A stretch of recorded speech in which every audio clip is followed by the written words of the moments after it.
Joining me tonight, Michelle Malkin. She's the host of Michelle Malkin Investigates on CRTV.com. And Michelle, it's great to see you.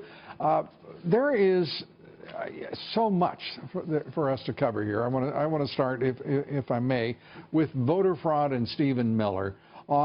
He just gave George Stephanopoulos fits over the weekend. It was hilarious to watch, unless you happen to be Stephanopoulos, or one of his producers. But this is remarkable that he is advancing the administration's case to have an investigation. And the left seems, Michelle, to say, well, why investigate it if there's no proof of it?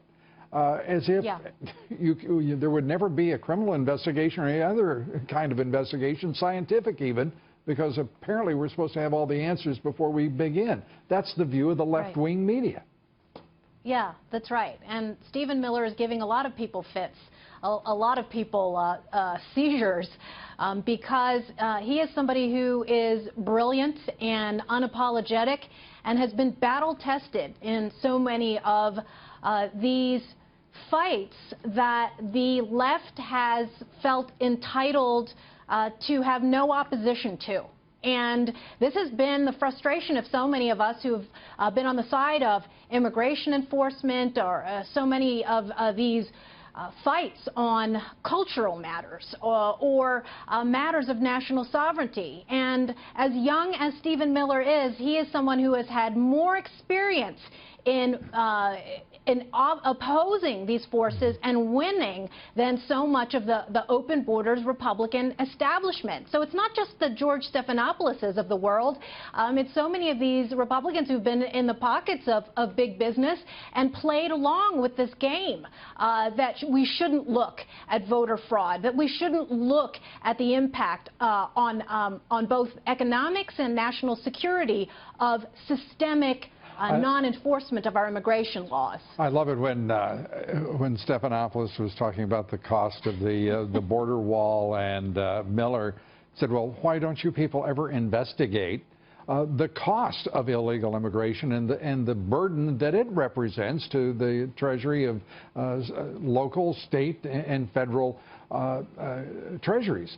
And it's the essential question when it comes to economics. It's the essential question when we look at drug traffic across that border, which is the majority source for most of the most popular drugs in this country. And it makes you just wonder what it's going to take to bring rationality back to the left-wing media.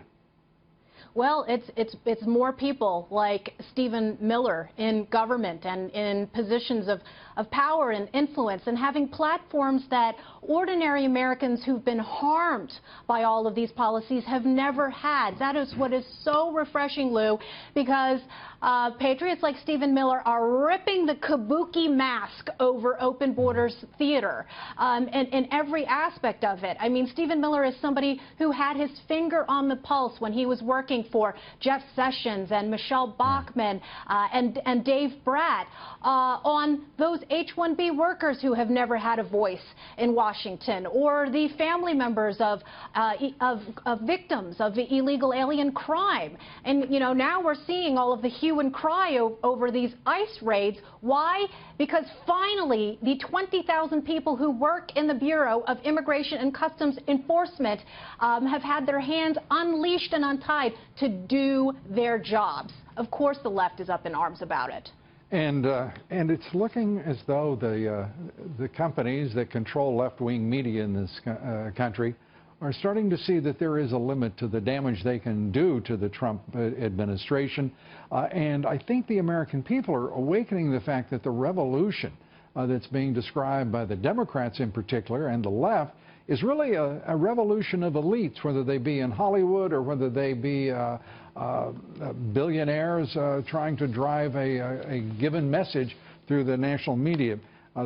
So far, Donald Trump is making it clear he is remaining on the side of the American people. As you have been for a long time, Michelle, we appreciate it, and thanks for being with us.